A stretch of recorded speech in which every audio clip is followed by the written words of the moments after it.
বিস্তারিত এই ব্যাপারটা আরেকটু বিশদে বলেন, এই যে ইরানের সঙ্গে ভারতের সম্পর্কটা যে নষ্ট হয়ে গেছে, অনেকেই বলছেন যে না নষ্ট, কিছুই নষ্ট হয়নি, কিন্তু আমরা যদি সাম্প্রতিক কালে যেটা দেখলাম যে যেভাবে ইরানের ভারতের আমন্ত্রণে আসা ইরানের একটি জাহাজকে টর্পেডো দিয়ে আমেরিকা ডুবে দিল এবং ভারত সেক্ষেত্রেও নিশ্চুপ, কিছুই বললো না, এবং আরো যা যা যে ঘটনাগুলো সাম্প্রতিক কালে ঘটলো যেখানে ইরান ভারতের সম্পর্কটা খানিকটা ক্ষতি হয়েছে বলেই মনে করা হচ্ছে, সেটা যদি আপনি একটু বলেন। এবং ইরান এই যে শুধুমাত্র মিসাইল ছুড়ে যুদ্ধ করা নয়, একটা অর্থনৈতিক অবরোধ, একটা এটা এই যে স্ট্র্যাটেজি নিয়ে তারা এগোচ্ছে, এটারও কি এক ইম্প্যাক্ট, কি প্রভাব, কতটা সফল হচ্ছে তারা সে বিষয়ে? ধন্যবাদ। আমি কিন্তু রাজনৈতিক ব্যাপারটা নিয়ে কিছু বলতে চাই না, ওটা সুজন বললেই ভালো হবে। আমি শুধু এই ব্যবসা এবং বাণিজ্য এটা নিয়ে বলতে আমি চাই।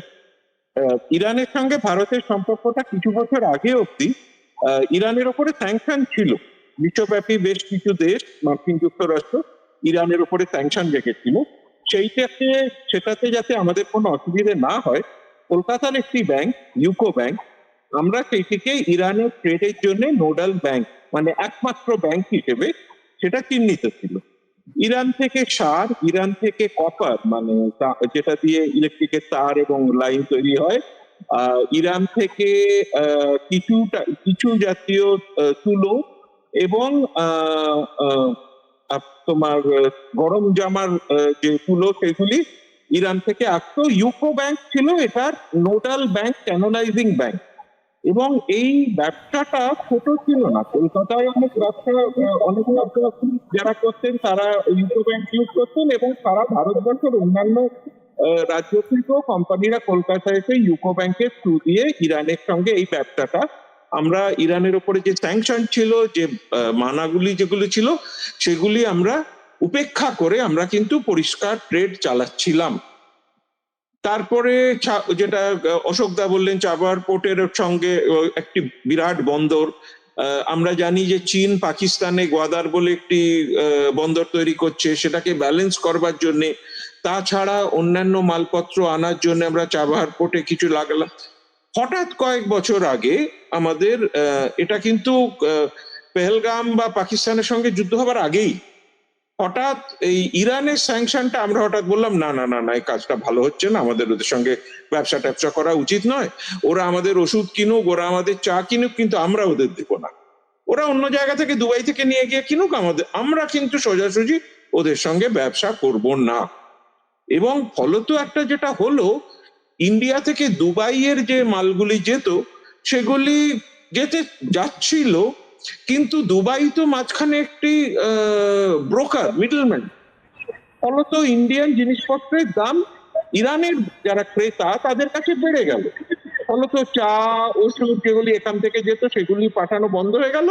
আর আমাদের ইউকো ব্যাংকের থ্রু দিয়ে এই আমদানির ব্যবসাটা আমরা নিজে থেকেই বন্ধ করে দিলাম, এবং তারপরে চাবাহার বন্দরটি ত্যাগ করে আমরা চলে এলাম, একটি স্ট্র্যাটেজিক একটি বন্দর, আমরা সেটাকে ত্যাগ করে চলে এলাম। চাবাহারের কমার্শিয়াল পার্ট এবং মিলিটারি দুটো অংশই ছিল, পুরো জিনিসটাই আমরা ছেড়ে দিয়ে চলে এলাম। এইভাবে মুখ ঘুরিয়ে নেওয়াটা তাদের যে অপছন্দের ব্যাপার হবে, এটা কিন্তু কিছু অস্বাভাবিক নয়। সেই অপছন্দের জিনিসটা আরো বেড়ে গেল এই কারণে যে আমরা রাশিয়ার ওপরে যখন স্যাংশন বসানো হলো, আমরা কিন্তু রাশিয়ার কাছ থেকে তেল আমদানি করতে শুরু করলাম। রিলায়েন্সের পেট্রোলিয়াম রিফাইনারিতে তেলের যেটা পরিশোধন যেখানে হয়, সেখানটাতে রাশিয়ান তেল আসতে চাইলো, কিন্তু ইরানের তেল আর আমরা নেওয়া বন্ধ করে দিলাম। সারটি আমরা বেশি দাম দিয়ে সার আমরা ওই দুবাইয়ের থ্রু দিয়ে ইম্পোর্ট করলাম। বলছে, এখানে বলা হচ্ছিল যে আমরা ঠিক জানি না কোত্থেকে সারটা আসছে, কিন্তু এটা ঠিক যে ইরানের সারের অংশটা অনেকটা কমে গেছিল। আমরা ওই কুয়েত, বাহরেন, ইউনাইটেড আরব এমিরেট, সৌদি আরেবিয়া, এই প্লান্টগুলি থেকেই ফার্টিলাইজার বা সারটা বেশি কিনছিলাম। ফলত এতদিন পরে হঠাৎ যদি তাকে আমি গিয়ে বলি যে আমার জাহাজগুলিকে ছেড়ে দাও, সেই জাহাজগুলিতে যে তেল বা গ্যাস আছে সেটা ইরান থেকে আসছে না, সেটি আসছে সেই দেশগুলির কাছ থেকে যাদের ওপরে, যারা এখন ইরানের শত্রু। আবার উল্টো দিকটাও সত্যি, অশোক দাস, সুজন ঠিক বলবেন, যে যদি ধরো আমরা ইরান থেকে গ্যাস আনি, তাহলে আমরা কিন্তু আবার ইসরায়েলের ক্ষেপণাস্ত্রের কাছে শত্রু। তারা কিন্তু সেই ভেসেলটাকে অ্যাটাক করতেই পারে, কারণ আমরা এখন ইরানিয়ান কার্গো ক্যারি করছি, আমরা তো আর চীন নই। চীনের যে তেলের জাহাজগুলো, ওদের গায়ে হাত দেবার সাহস ইসরায়েলের নেই। তাছাড়া চীনের সঙ্গে ইসরায়েলের একটা আলাদা সম্পর্ক আছে। আমরা তো চীন নই। ইসরায়েল এখন যতই উনি গিয়ে তাকে কোলাকুলি করুন, আমরা যদি এখন হুটহাট করে ইরানের তেল কিনতে শুরু করি, তাহলে কিন্তু হঠাৎ দেখবো যে ইসরায়েল বলবে, না, এই জাহাজটা কিন্তু আমার লেজিটিমেট টার্গেট, মানে আমি এটার উপরে হানা দিতেই পারি। এই সব জিনিসগুলো নিয়ে ব্যাপারটা অ্যাকচুয়ালি, এই পুরো জিনিসটা না, আমরা যেটা মানে ব্যবসার ক্ষেত্রেও বলি, কিন্তু রাজনীতির ক্ষেত্রেও প্রযোজ্য, মানে একটা এসকালেশন ট্র্যাপের মধ্যে পড়ে গেছে।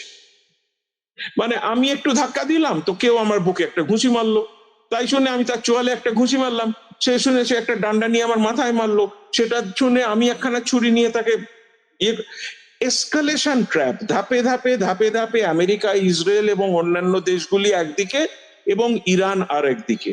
এসকালেশন ট্র্যাপের মধ্যে আমাদের গলাটা খুব একটা কেউ শুনছে না। ফলত বিজনেসের ব্যাপারে বা এই জাতীয় যেটা এলপিজি, পলিপ্রোপিলিন, বুটিন, এইসবের সাপ্লাইটা এখন কিন্তু আমাদের এটা অসুবিধাটা চলবেই। এটা কিন্তু একটা বড় ব্যাপারও আছে। আমরা জানতাম যে বিংশ শতাব্দীর শেষের দিক থেকে বলা হচ্ছে, একবিংশ শতাব্দীর শুরুর দিকেও, this is the century of Asia. এই যুদ্ধটার কিন্তু 90% এটা এশিয়ার উপরেই পড়ছে।